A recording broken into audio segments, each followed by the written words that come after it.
सर्वसामान्यांच्या हक्काचा आवाज जागर जनस्थान। धुळे शहरातील पेठ भागातील काही भागांमध्ये साथीच्या आजाराने थैमान घातले। या परिसरात पाणी पुरवठा हा सद्यस्थितीत 2 दिवसाआड सुरू आहे, परंतु सदरचे येत असलेले पिण्याचे पाणी हे काही भागांमध्ये दूषित येत असून पाण्याची गुणवत्ता खालावली आहे। साथीच्या आजाराने या भागात विळखा घातलाय। यात लहान मुलांना तसेच ज्येष्ठ नागरिकांना या दूषित पाण्यामुळे आजारी पडण्याचे प्रमाण वाढले असून नागरिक त्रस्त झाले।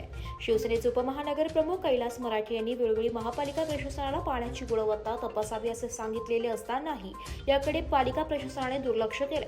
अशा गंभीर परिस्थितीत मनपा प्रशासनाने ही बाब गांभीर्याने घेणे आवश्यक आहे। या आजारांमुळे नागरिकांचे होणार प्रशासनाने त्वरित लक्ष घालून या समस्यांकडे निराकरण करावे असे निवेदन पेठ विभाग शिवसेने उपायुक्त मॅडम सॉलिया यांना देण्यात आले। त्यावर उपायुक्त मॅडमांनी शिवसेना पदाधिकाऱ्यांना आश्वासन दिले की 1 ते 2 दिवसात याविषयी अधिकारी भागात येऊन पाण्याच्या तक्रारी संदर्भातील विषयावर निराकरण करतील।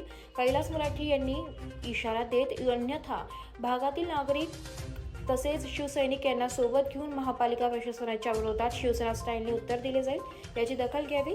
निवेदन देतेवेळी उपमहानगर प्रमुख कैलास मराठे, उपविभागीय प्रमुख राहुल धात्रक, दिलीप जगताप, सचिन वराडे, नवनाथ मोरे, राजेंद्र गोरे, दीपक लोखंडे, संदीप उपासनी, राजेश चव्हाण, प्रितेश पांडे, समर्थ मुर्तडकर, चेतन शिंदे, कमोद बागुल व भागातील नागरिक तसेच शिवसैनिक उपस्थित होते।